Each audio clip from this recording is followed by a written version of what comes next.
اس کے اندر سے عجیب مخلوق نکل رہی ہے، بڑی بڑی آنکھیں، لمبے ہاتھ اور دھندلے سے جسم۔ ایلائن کی سانس تیز ہو چکی ہوتی ہے، وہ آہستہ سے کہتی ہے یہ انسان نہیں ہے۔ اچانک عمارت کے اوپر دھماکہ ہوتا ہے، پورا بلڈنگ ہلنے لگتا ہے، سب چیختے ہوئے نیچے جھک جاتے ہیں۔ جیرڈ باہر جھانک کر دیکھتا ہے، اوپر خلائی جہاز سے چھوٹی مشینیں نکل رہی ہیں جو عمارتوں کے اندر جا رہی ہیں۔ وہ مشینیں لوگوں کو پکڑ کر اوپر لے جا رہی ہیں۔ اولیور کہتا ہے اگر ہم نے کچھ نہیں کیا تو ہمیں بھی اوپر پکڑ کر لے جائیں گے۔ جیرڈ ایک لمحے کے لیے سوچتا ہے، پھر کہتا ہے ہمیں کس طرح نیچے جانا ہوگا، شاید سمندر کے پاس بچنے کا راستہ ہو۔ نیچے پہنچ کر وہ دیکھتے ہیں کہ پوری سڑک تباہ ہو چکی ہے، گاڑیاں الٹی پڑی ہوتی ہیں، عمارتیں آدھی ٹوٹی ہوئی ہوتی ہیں اور آسمان میں ہر طرف خلائی جہازوں کی گونج سنائی دے رہی ہے۔ ایلائن دھیرے سے کہتی ہے یہ دنیا ختم ہو رہی ہے۔ جیرڈ اس کا ہاتھ پکڑ کر کہتا ہے نہیں، ہم ابھی بھی زندہ ہیں اور ہمیں لڑنا ہوگا۔ اچانک ان کے پیچھے ایک شور ہوتا ہے، ایک مشین ان کی طرف بڑھ رہی ہوتی ہے۔ اولیور فوراً ایک بند دروازہ کھولتا ہے اور سب کو اندر دھکیل دیتا ہے۔ وہ اندر چھپ جاتے ہیں، باہر نیلی روشنی دیواروں پر پڑ رہی ہے۔ روشنی اتنی تیز دیواروں پر پڑتی ہے کہ ان کے سائے بھی دکھائی دیتے ہیں۔ ایلائن آنکھیں بند کر کے دعا کرتی ہے۔ سب دھیرے سے باہر نکلتے ہیں، اوپر آسمان کی طرف وہی بڑے جہاز منڈلا رہے ہوتے ہیں۔ ایک لمحے کے لیے ایسا لگتا ہے جیسے وہ پیچھے ہٹ رہے ہیں،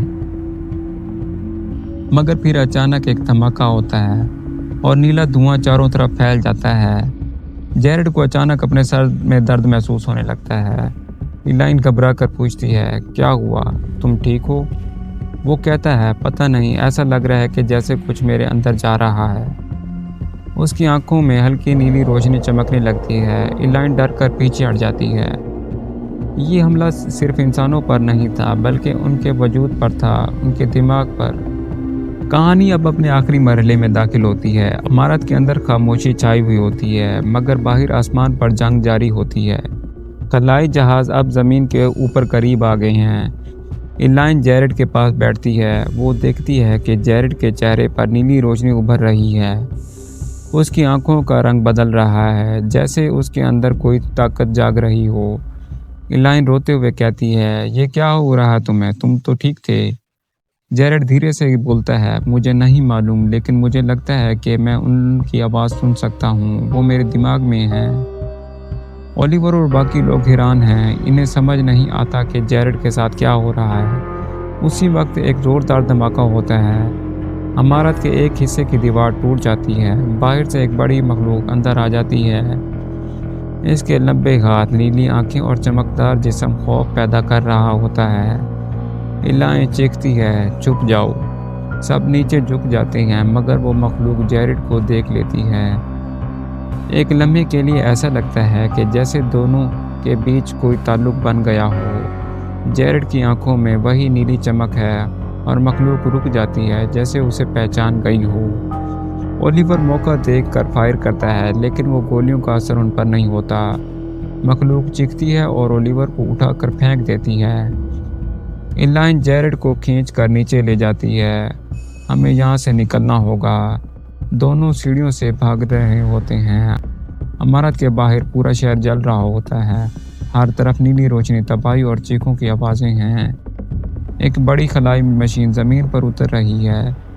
ایلائن کا ہاتھ جیرڈ کے ہاتھ سے چھوٹ جاتا ہے اور وہ چیختی ہے جیرڈ۔ اچانک ایک نیلی روشنی ان دونوں پر پڑتی ہے، دونوں کو آسمان کی طرف کھینچ لیا جاتا ہے۔ ایلائن اس کی طرف ہاتھ بڑھاتی ہے، مگر وہ دونوں روشنی میں غائب ہو جاتے ہیں۔ اگلا منظر خلائی جہاز کے اندر ہمیں دکھایا جاتا ہے۔ اندھیرا، عجیب شور اور ہزاروں انسانوں کی لاشیں جن سے نیلی روشنی نکالی جا رہی ہے۔ ایلائن ہوش میں آتی ہے، چاروں طرف مخلوق نظر آتی ہے، وہ روتی ہے جیرڈ کہاں ہو تم؟ پھر ایک منظر جیرڈ کی لاش زمین پر پڑی ہوتی ہے، لیکن کچھ لمحوں بعد اس کی آنکھوں میں دوبارہ نیلی روشنی چمکتی ہے۔ اچانک وہ حرکت کرنے لگتا ہے۔ جیرڈ اب انسان نہیں رہا، وہ ایک نئی مخلوق بن چکا ہے، آدھا انسان اور آدھا ایلین بن چکا ہے۔